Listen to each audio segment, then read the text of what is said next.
this is Grace from NFP Connect, and we are connecting communities. And I am here with Greg Budworth from Compass Housing. Hi, Greg. Hello, Grace. Thank Good you morning. for letting me interview you today. My pleasure. Well, I think so. I think it'll be my pleasure. We'll wait and see. I apologise in advance. So tell us a little bit about Compass Housing and what you do. Well, Compass Housing is a community housing provider. That's a provider that provides low-income housing to those most in need. Yep. In that sense, we subcontract to the government. We're contractors to various state governments and also New Zealand government to deliver those services. Akin to what the state housing authorities do, but with value-add services as well. So, in other words, people-centric sort of services. Some people call them wraparound services, even though Compass doesn't go in to deliver clinical services. We do provide additional services than the normal landlord service. So that's our main sort of bread and butter, our main reason for existing. In addition to that, we also do international development advocacy and a few programs in that direction to actually, bring and alert and encourage the understanding that housing is a human need and also technically a human right, according to the 1948 Declaration of Human Rights. So that's our mission, to both advocate for housing, to promote its need, and also deliver services in relation to housing. And Compass has gone through quite an expansion over the last couple of years, because you're from the base is in Newcastle. Is that correct? Yeah, originally yes, we were called our original name 30 odd years ago was NewMac Housing, NEWMACQ, which was centred on the two local government areas, Newcastle and Lake Macquarie. Hence NewMac. I started in 2004, and already we were delivering services beyond those two regional areas into Maitland and the Central Coast. So it became an issue about 2006 to change our name, and we did to Compass. We've had fairly steady growth since then, but over the last few years, the New South Wales government programs of transferring stock to community housing has increased, and we've been beneficiaries of that. So we grew by 2,000 properties last year, just in relation to one transfer. But that wasn't unique to Compass. There was about 8 CHPs had that level of transfer, basically. So tell us how your organisation's been impacted by COVID. Well, initially, we're all been very affected. Obviously, the things that come to myself as the Chief of Staff is firstly to keep staff safe, and then delivering as much of the services as we can, and having a business continuity sort of plan and a process where we make sure that the infrastructure, is working and can support staff in the field. So I think we had a bit of a head start because we were so geographically dispersed anyway as branches. We have about 11 different service centres, and they've all been connected by video link and had various processes and procedures in place to hold meetings and that are virtual meetings. But the challenge was actually to keep staff safe, which at the time the peril was unknown. The death rate was quite high overseas, and so it became a really serious. Obviously, we had to respond very, very seriously. It wasn't a tokenistic response, so we were keen to get all staff at home as soon as possible, basically. So having that as the principle, then trying to pack the infrastructure and make sure the policies, processes, and systems are in place to do that, and deliver as much of the service as we could. remotely. So it became a real challenge. That was the challenge. So changing to actually accommodate that was, I wouldn't say it's exciting, but stimulating, I guess, for a lot of staff to work out a whole bunch of problems and conundrums and issues within a very, very short space of time. So I think they've done an incredible job. So one of the things that's been really apparent is how quickly you used to have to make decisions and it would take you 12 months to make a decision. But then all of a sudden this has happened and it's like, right, like shift quickly. Is that happened? Yes. Yeah, but I think that's a reasonable, almost social construct, really, I guess. You see during the fires, the fire commissioner has, a lot of power vested, and the politicians sort of sit to a side and, do the press engagement and the population engagement, but it's handled by professionals, in a crisis. And that's similar to Compass. When we do have a crisis like this, the policy is chief of staff basically has overriding decision-making responsibility. And so I guess that cuts down the time. It's just me to take advice and then make a decision quickly. So in one sense, even though it was against the whole participation in decision-making, get a whole bunch of people, consult widely, viewpoints, options, and then finally make a decision. This COVID did require executive decision-making in rapid time. So I guess it suits me anyway. And so the question around that is, you've done a lot in your career. What kind of crises that have you gone through before that's led you to be able to just like take this by the horns? Within Compass, probably not so much. I mean, we've had the floods, fires. We do get isolated incidences involving our team. But I think my wider experience, my early years within the police force, I think has helped in terms of just remaining calm, logical, stepping through the process in a very quick way. And I don't know whether that comes from nature or nurture, but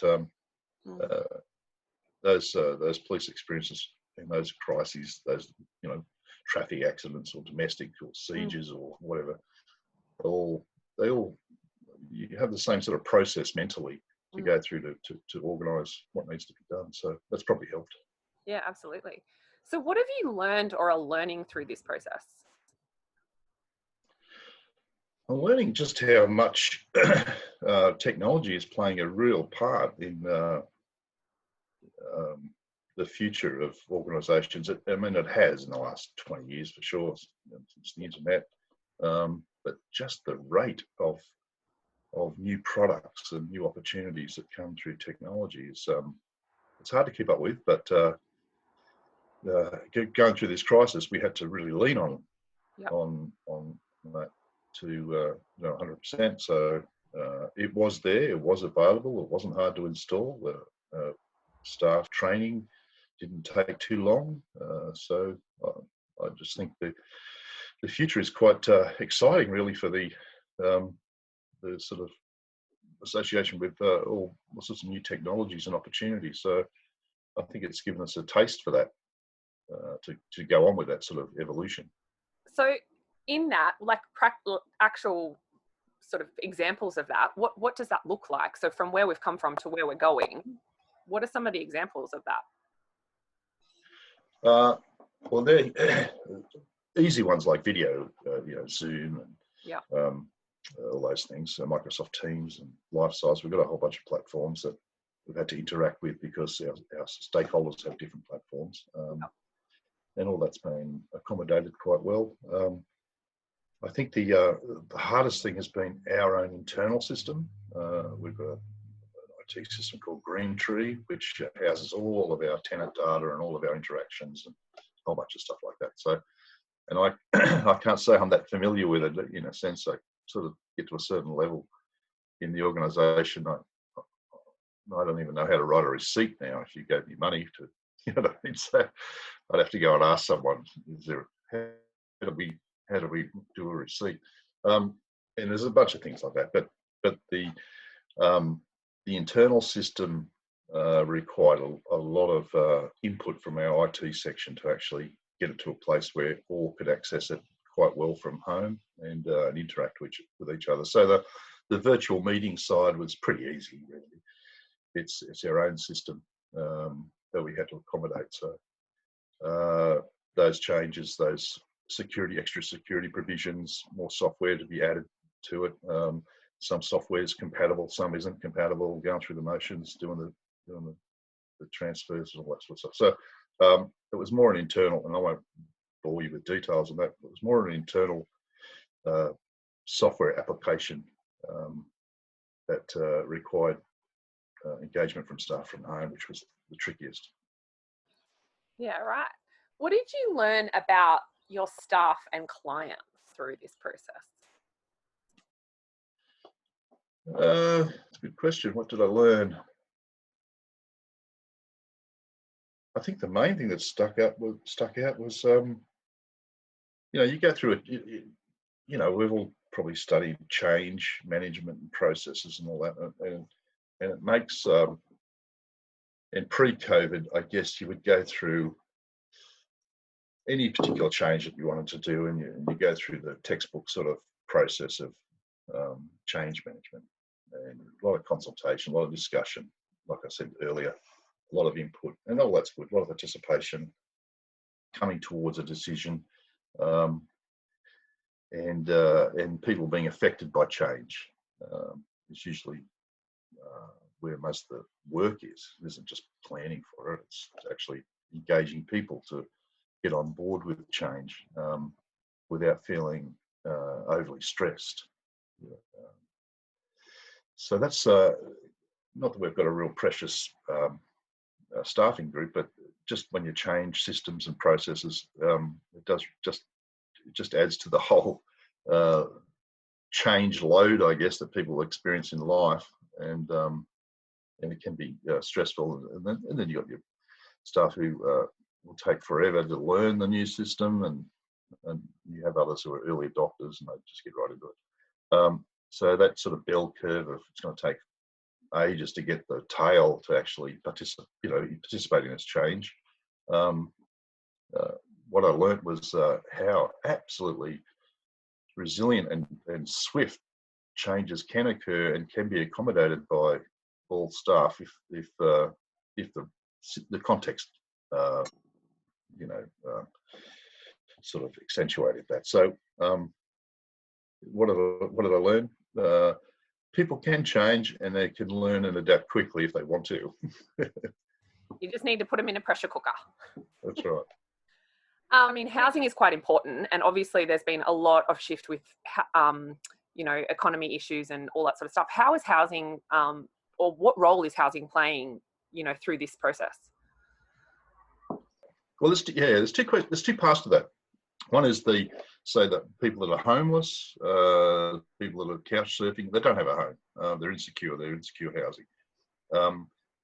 This COVID shone a light on, well, here's a group that we really need to get housed for public safety reasons. Yeah. If no other reason, that it was just a human right, or that it's better for them and better for the long-term government budget that to house people now. It's called the Housing First principle. Yep. All those were arguments being made, but it was COVID that actually really has prompted governments all around the world to go, all around at least the Anglosphere anyway, the world that I know somewhat, is, we really have to do something about the homeless and those that have insecure housing, because housing, we need everyone to stay at home, and if you don't have a home, there go the problem. So COVID's accentuated the need to look after the vulnerable, but it's also, housing is an economic stimulator. So it's one of those areas, not the only area in our economy, but it's one of those areas that a lot of people work in or a lot of businesses operate as supporting infrastructure to the building of housing. So there's two areas. One, it creates jobs, keeps people in jobs, is an economic stimulator, and if it goes off the boil, the economy, its links to economic recession is strong, stronger than, say, tourism. That is one point, and the other point is we've definitely recognised the need to house the most vulnerable, those that are homeless, those that are couch surfing. We just need more housing, and so the two should come together in government policy. We do want to look after the vulnerable, and we do want to keep them in a home. It's good for public safety, and a whole bunch of other things, and as well we want to stimulate the economy. So hopefully those two things should marry together in the next few years. What was the hardest thing about COVID for you?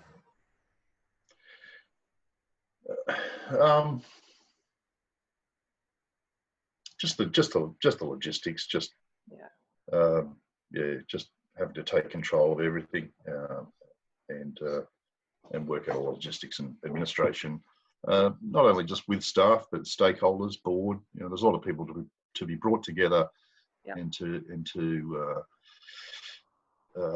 get a sense that we're completely in control and we'll be right. Because there's directors, other stakeholders, government agencies, people, major contractors. It's important that our size of our organisation is actually quite stable now. We get to a certain size now where there's a lot of people depend on us to be financially viable and sustainable. If anything, the curse has been, well, the loss of income. Everyone's experienced it organisationally. We have too, so it's adjusting to that as well. That's been probably the harder aspect, but we haven't been, we haven't lost too much revenue. Just a few percent's probably where we're going to max out. So, but in most organisations, that few percent of revenue is actually what is the profit, in a sense. So once you drop a few, you just can't respond immediately to reduce costs by the same proportion. There's a lag time. So it's been those questions. Will we suffer worse than we have now?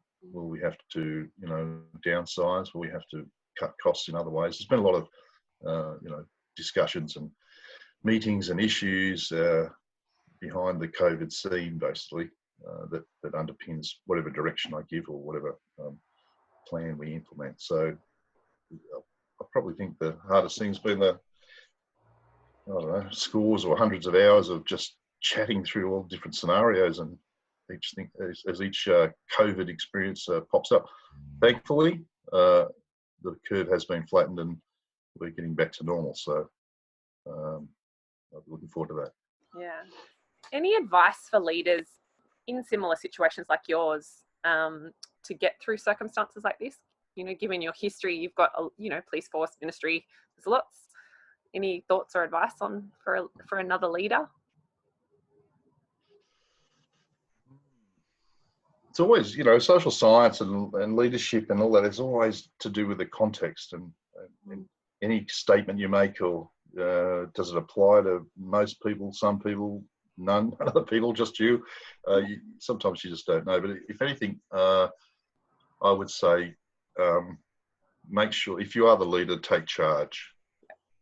And I think that's been important. I think there's been even just watching the interaction between the public and the media with Prime Minister Scott Morrison. He wasn't there in the bushfires. He was there for COVID, and people noticed that. So I think it's important to take charge and be out in front during a crisis. Yeah. So last question: what has been a blessing that's come out of this for you? The blessing that's come out of this year. I can't say COVID, but all that. I think, to be honest, I think my pride in the resilience of staff, that's something I've gained that's toppermost of my mind, is thinking I'm actually pretty proud of the way they all just took to this emergency, took to the changes that were necessary, and were extremely cooperative with each other. Not that that's ever been a problem, but the amount of interaction and, you know, people dropping everything to help someone else, I think I've been very, very, very proud of that. And it only takes a crisis to really show what the mettle of your organisation is, really. So I'm come away very proud of that. So that's been a blessing. COVID is a curse. Yeah. Well, thank you so much for speaking with me today. My pleasure, Grace. You have a lovely day. I will. If you want any details about Compass Housing and information, the links are below. Have a great day.